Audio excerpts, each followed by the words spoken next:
हम मरते क्यों हैं? परमहंस प्रेमानंद जी बताते हैं, जीवन और मृत्यु का गुप्त रहस्य। एक दिन सब कुछ रुक जाता है। सांसें जो चल रही थी रुक जाती हैं। आंखें जो देख रही थी बंद हो जाती हैं।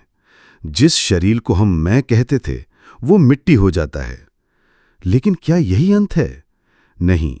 परमहंस प्रेमानंद जी कहते हैं कि मृत्यु जीवन का अंत नहीं है, ये आत्मा के अगले चरण की शुरुआत है। तो फिर हम मरते क्यों हैं? क्या मृत्यु से बचा जा सकता है? क्या मृत्यु के बाद कुछ है? आज इन प्रश्नों से पर्दा हटेगा, धीरे धीरे, एक एक करके, जैसे ध्यान में कोई गहरा सत्य उतरता है। जीवन क्या है? परमहंस जी कहते हैं, जीवन वो नहीं जो आंखें देखती हैं। जीवन वो है जो आंखों के पीछे देख रहा है। जिसे हम मैं कहते हैं वो ना तो शरीर है, ना ही नाम, ना ही पहचान। वह तो चेतना है, एक दिव्य ऊर्जा जो सब में एक जैसी है। शरीर तो केवल एक पोशाक है जिसे आत्मा कुछ समय के लिए पहनती है, फिर छोड़ देती है। हम मरते क्यों हैं? प्रेमानंद जी समझाते हैं कि शरीर एक यंत्र है, एक माध्यम है। जैसे मशीन की बैटरी खत्म हो जाती है, वैसे ही शरीर की ऊर्जा एक समय के बाद क्षीण हो जाती है। आत्मा तब उस यंत्र को त्याग देती है। मृत्यु कोई दंड नहीं है, मृत्यु कोई भयंकर बात नहीं है। ये तो एक यात्रा है, एक अवस्था से दूसरी अवस्था की ओर। क्या मृत्यु पहले से दिखाई देती है? परमहंस जी कहते हैं कि जब मृत्यु निकट आती है तो आत्मा संकेत देना शुरू कर देती है। व्यक्ति अचानक मौन हो जाता है, रिश्तों से मोह कम होने लगता है, बीते जीवन की घटनाएं सामने आने लगती हैं और भीतर एक अजीब शांति उतरने लगती है।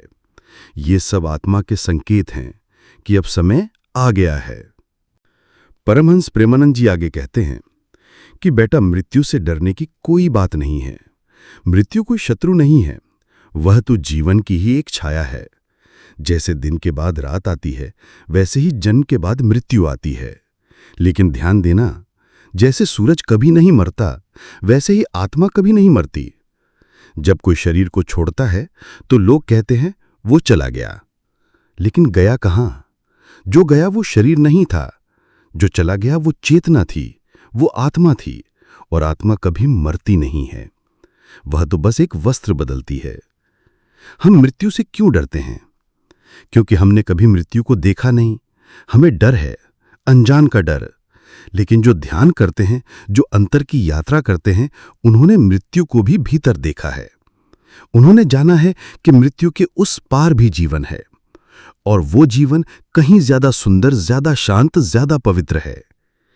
बेटा, तुमने देखा होगा, जब कोई मरता है तो शरीर तो यहीं रह जाता है, लेकिन उसमें से जो प्रकाश निकलता है, जो ऊर्जा निकलती है, वो सबको छू जाती है। यही आत्मा है। जीवन और मृत्यु का रहस्य क्या है? मैं बताता हूं तुम्हें एक रहस्य। ये जो तुम्हारा शरीर है ना, ये आत्मा के लिए एक स्कूल है। आत्मा यहां सीखने आई है। जब उसका पाठ पूरा हो जाता है तो वो स्कूल को छोड़ देती है, यानी शरीर को छोड़ देती है। तो मृत्यु कोई सजा नहीं है, ये तो एक ग्रेजुएशन है। आत्मा ने जो सीखा, जो अनुभव किया, वो उसके साथ रहता है, और फिर वो अगले जीवन में नए शरीर के साथ आती है, नई क्लास में दाखिला लेती है। पर क्या हर आत्मा को जन्म लेना पड़ता है? नहीं बेटा, हर आत्मा को जन्म नहीं लेना पड़ता। जो पूरी तरह से जागृत हो जाती है, जो ईश्वर को पहचान लेती है, जो खुद को जान लेती है, वो फिर जन्म और मृत्यु के चक्र से मुक्त हो जाती है। वो मोक्ष को प्राप्त कर लेती है। पर अधिकतर आत्माएं बंधी रहती हैं, इच्छाओं में, मोह में, क्रोध में, वासनाओं में। इसलिए उन्हें बार बार आना पड़ता है, मृत्यु को बार बार छूना पड़ता है। मृत्यु के समय क्या होता है? जब आत्मा शरीर को छोड़ती है तो सबसे पहले उसकी सांस रुकती है, फिर उसका मन धीरे धीरे शांत होता है। यदि उसने जीवन में ध्यान किया है, सत्संग किया है, प्रभु का नाम जपा है, तो वो शांतिपूर्वक यात्रा करती है। लेकिन यदि वो संसार में ही उलझी रही तो मृत्यु के बाद भी वो भटकती रहती है। इसलिए बेटा, जब तक जीवन है, हर सांस में ईश्वर को स्मरण करो, ताकि जब मृत्यु आए तो वो तुम्हें भय ना दे, बल्कि तुम्हें प्रभु की गोद में पहुंचा दे। क्या हम अपने मरने का समय जान सकते हैं? हाँ, कुछ महापुरुष होते हैं जो अपनी मृत्यु का समय जान लेते हैं। उन्हें आभास हो जाता है क्योंकि उनकी चेतना सूक्ष्म हो जाती है, लेकिन आम लोगों को यह पता नहीं चलता। पर तुम्हारे कर्म, तुम्हारा जीवन, तुम्हारा व्यवहार, ये सब तय करते हैं कि तुम्हारी मृत्यु कब, कहां और कैसे होगी। इसलिए हर दिन ऐसा जियो जैसे यही अंतिम दिन हो। मृत्यु एक दरवाजा है। परमहंस प्रेमानंद जी कहते हैं कि मृत्यु कोई दीवार नहीं है जो सब कुछ खत्म कर दे। नहीं, मृत्यु एक दरवाजा है जो आत्मा को एक अवस्था से दूसरी अवस्था में ले जाता है। जैसे तुम एक कमरे से दूसरे कमरे में जाते हो, वैसे ही आत्मा एक लोक से दूसरे लोक में जाती है। फर्क बस इतना है कि तुम्हारी चेतना कहां तक पहुंची है, यह तय करता है कि वो अगला कमरा कितना प्रकाशमय होगा। तो फिर मृत्यु से कैसे मित्रता करें? बेटा, मृत्यु से मित्रता का एक ही मार्ग है, जागरूक जीवन। जब तुम हर क्षण होश में जियो, हर पल ईश्वर को याद करो, हर दिन सेवा, प्रेम और करुणा से भरा हो, तो मृत्यु तुम्हारी शत्रु नहीं, तुम्हारी सहचरी बन जाती है। संतजन कहते हैं, जो जगा हुआ है उसके लिए मृत्यु एक उत्सव है, क्योंकि वह जानता है वह शरीर नहीं है, वह आत्मा है जो सदा जीवित है।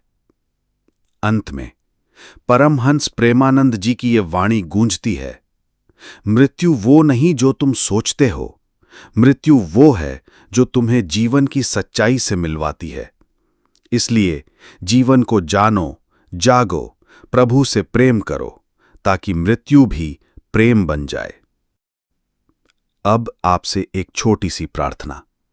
अगर ये वाणी आपके हृदय को छू गई हो, अगर इसने आपके जीवन और मृत्यु को देखने का दृष्टिकोण बदल दिया हो, तो कृपया चैनल को सब्सक्राइब करें, इस वीडियो को लाइक करें और इसे अपने प्रियजनों के साथ जरूर साझा करें, क्योंकि हो सकता है किसी और की आत्मा को भी आज इसी शांति की तलाश हो।